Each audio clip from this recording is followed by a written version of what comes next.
राज्य में जनपद अल्मोड़ा के वरिष्ठ भारतीय जनता पार्टी नेता एडवोकेट हरीश पंत का निधन हो गया है। परिवारजनों के मुताबिक आज तड़के उन्होंने अंतिम सांस ली।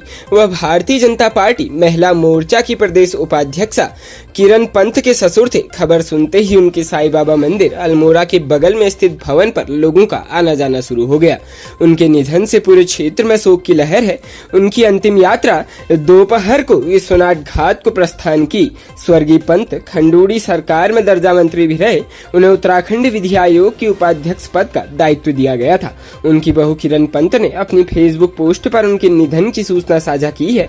साथ ही भतीजे यज्ञ नितिन पंत ने भी शोक संवेदना प्रकट की है। वह अल्मोड़ा डिग्री कॉलेज के अध्यक्ष भी रहे थे। उनके निधन पर अनेक लोगों व भारतीय जनता पार्टी कार्यकर्ताओं ने गहरा दुख व्यक्त किया है।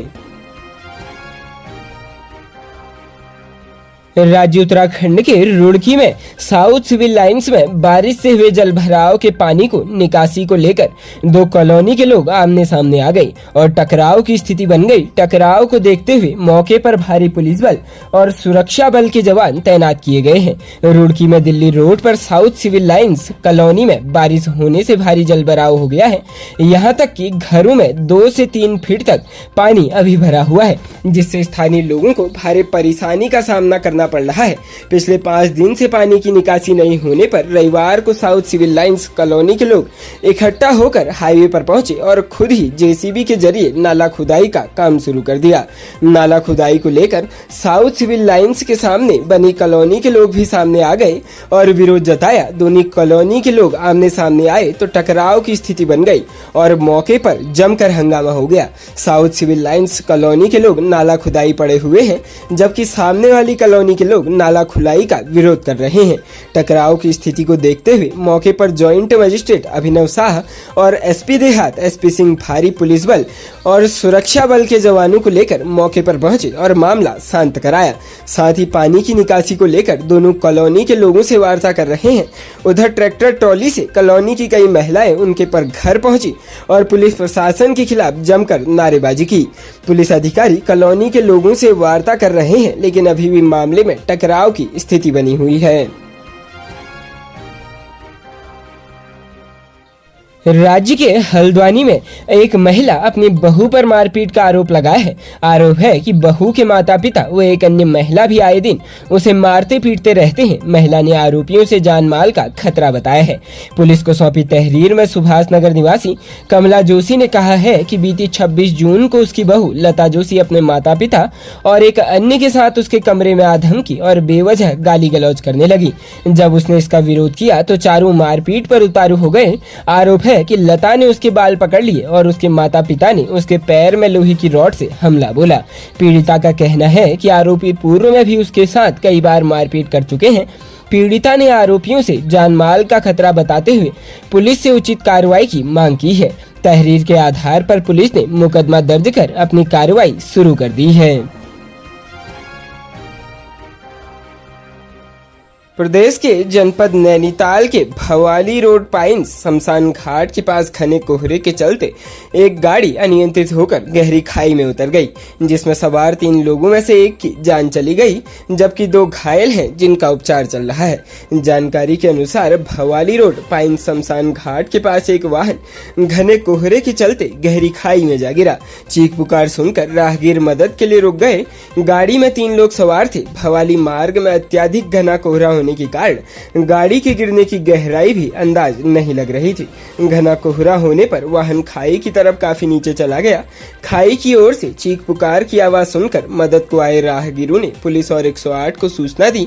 फायर सर्विस विभाग ने मौके पर पहुंचकर रेस्क्यू अभियान चलाकर रस्सी के माध्यम से तीनों को सड़क तक पहुंचाया। चालक की गंभीर हालत देखकर उसे 108 एम्बुलेंस से नैनीताल के जनपद अस्पताल भेजा गया, जहां चिकित्सकों ने उसे मृत घोषित कर दिया। चालक के साथ 2 अन्य साथियों का उपचार अस्पताल में चल रहा है। वाहन में चालक नारायण क्वारवी, गार्ड राजेंद्र वर्मा और श्रमिक देवेंद्र कुमार गाड़ी में सवार थे। चिकित्सक डॉक्टर हासिम ने बताया कि चालक नारायण सिंह क्वारवी मृतावस्था में लाया गया था। दोनों साथी घायल हैं, जिनका इलाज चल रहा है। राज्य उत्तराखंड की राजधानी में स्थित मौसम विज्ञान विभाग ने आज उत्तराखंड में 4 जनपदों के लिए भारी बारिश और तेज गर्जना के साथ बिजली चमकने की संभावना जताते हुए रेड अलर्ट घोषित किया है। इसके बाद उत्तराखंड में आपदा प्रबंधन की IRS प्रणाली के नामित अधिकारी और विभागीय नोडल अधिकारी को सतर्क रहने को कहा गया है।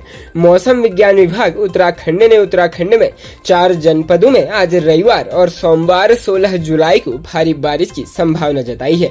जिन 4 जिलों के लिए भारी बारिश का रेड अलर्ट जारी किया गया है, उन 4 जनपदों में पौड़ी, हरिद्वार, देहरादून और टिहरी जनपद शामिल है। मौसम विज्ञान विभाग ने उत्तराखंड के बाकी सभी जनपदों के लिए बारिश का ऑरेंज अलर्ट जारी किया है। मौसम विभाग ने 16 जुलाई को 4 जनपदों जबकि 17 जुलाई को 7 जनपदों के लिए भारी बारिश का रेड अलर्ट जारी किया है। मौसम विज्ञान केंद्र के निदेशक विक्रम सिंह ने यह जानकारी देते हुए बताया कि 17 जुलाई को देहरादून, चंपावत, उधम सिंह नगर, टिहरी, नैनीताल, पौड़ी और हरिद्वार जनपदों में भारी बारिश का रेड अलर्ट जारी है। 18 जुलाई को पूरे उत्तराखंड में भारी बारिश का ऑरेंज अलर्ट है। वहीं 19 जुलाई को पूरे उत्तराखंड में बारिश का येलो अलर्ट जारी रहेगा। राज्य उत्तराखंड के रामनगर में बिजली विभाग की लापरवाही से एक घर का चिराग बुझ गया। गली में दोस्तों के साथ खेल रहा 9 साल का बच्चा इस दौरान पोल से नीचे लटके बिजली के तार की चपेट में आ गया और चीखते हुए बेहोश होकर गिर पड़ा। बेहोशी की हालत में उसे उपचार के लिए ले जाया गया, जहां चिकित्सकों ने उसे मृत घोषित कर दिया। प्राप्त जानकारी के अनुसार रामनगर के ग्राम टांडा में रहने वाले राम कुमार का 9 वर्षीय पुत्र शिवम कुमार अपने कुछ दोस्तों के साथ घर के बाहर खेल रहा था। इसी बीच बच्चा विद्युत पोल से नीचे गिरे लटके एक तार की चपेट में आ गया। इसके बाद बच्चा चीखता हुआ बेहोश हो गया। मौके पर मौजूद लोगों और परिजनों ने उसे उपचार के लिए तुरंत अस्पताल पहुंचाया, लेकिन तब तक उसकी मौत हो चुकी थी। घटना के बाद परिजनों ने शव का बिना पोस्टमार्टम कराए ही अंतिम संस्कार कर दिया। वहीं विद्युत पोल से करंट लगने से हुई बच्चे की मौत पर ग्रामीणों में विद्युत विभाग के प्रति रोष नजर आया। स्थानीय लोगों ने इसमें बिजली विभाग के कर्मचारियों की बड़ी लापरवाही का आरोप लगाया है। खबरों में बने रहने के लिए धन्यवाद। खबरों से प्रकाशित रहने के लिए कुमाऊनी कुटुंब को सब्सक्राइब करना न भूलें तथा खबरों को शेयर कर सहयोग प्रदान अवश्य करें।